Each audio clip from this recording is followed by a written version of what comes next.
Hello, friends. My name is Eric Cloward, and welcome to the Stoic Coffee Break. Today's episode is called, Why Do You Care What Others Think?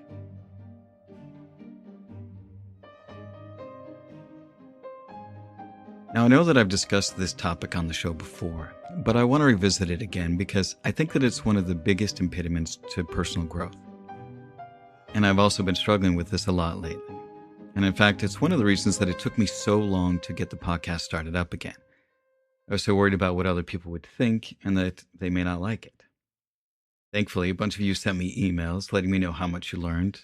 And while I know that today's episode is about not worrying about the opinions of others, sometimes some honest feedback and some encouragement is very helpful. So Marcus Aurelius said, I've often wondered how it is that every man loves himself more than all the rest of men, yet sets less value on his own opinion of himself than upon the opinion of others. He also said how much time he gains who does not look to see what his neighbor says or does or thinks, but only at what he does himself, to make it just and holy. Now, a big part of Stoicism is that we need to learn how to not worry about the opinion of other people, that it is a waste of time. But if we live with other people and we're social animals, shouldn't we worry about what others think? The short answer is no, because what others think does not change the intrinsic value of who or what is being judged. It's just a thought in their mind, that's all. And while that's an easy concept to grasp, it is a really hard thing to implement.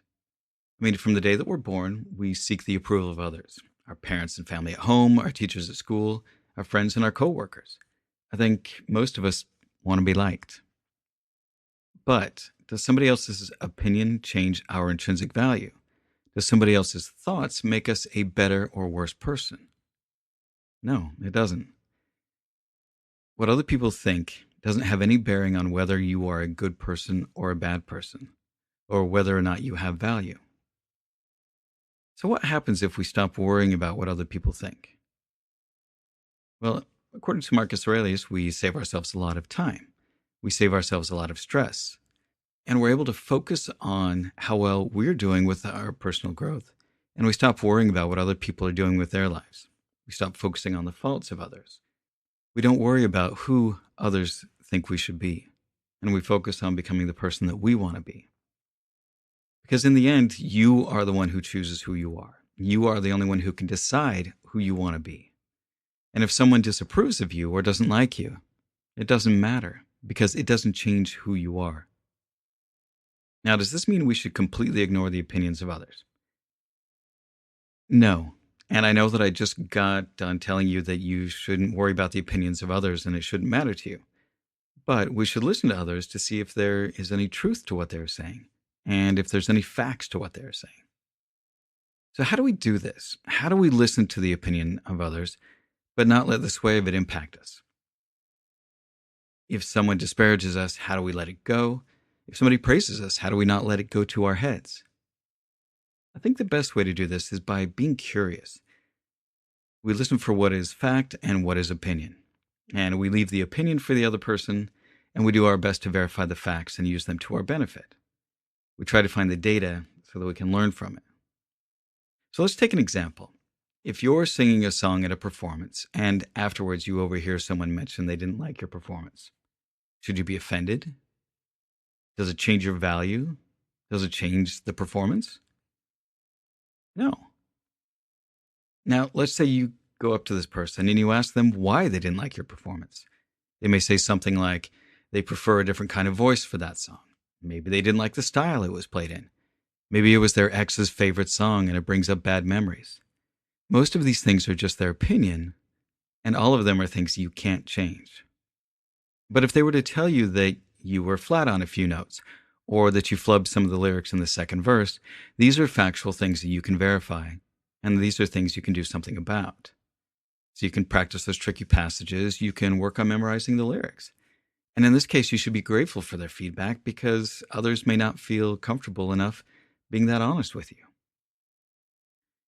And learning to separate fact from opinion is a really powerful skill, but it's something most of us are not very good at.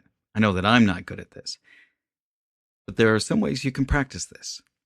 So the next time you're watching the news, maybe pull out a sheet of paper and split it down the middle into 2 columns. Label one facts and label the other opinions. And pay attention to what the speaker says and write down which things are facts and which are opinions. And most importantly, notice how many things they state as facts, but really are just opinions. Now, when you start to master this skill, maybe try it in a conversation with somebody. Think about what you are saying. Which things are you saying that are just facts and which are opinions? Are you saying your opinions as if they are facts? Something to notice. Also, the other person. How many things are they saying which are facts and which are opinions? And how many opinions are they stating as fact? The Buddhists teach us that all suffering is caused by attachment. And attaching our self-worth to the opinions of others is a way to truly suffer.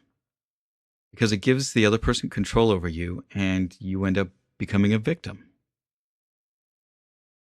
Learning how to let go of the opinions of others gives you the strength to stay true to your core values and to become the person that you want to be. And that's the end of today's episode. And as always, be good to yourself, be good to others, and thanks for listening. Hey friends, thanks for listening to the podcast. If you like what you hear, I would really appreciate if you could help support me by making a pledge on Patreon. You can find me at patreon.com/stoiccoffee. Even just a small amount helps in keeping this podcast going. Also, head on over to my website at www.stoic.coffee and sign up for our weekly newsletter. And lastly, if you know of someone that might like or could benefit from this podcast, please share it with them. Word of mouth is one of the best ways to help this podcast grow. Thanks again for listening.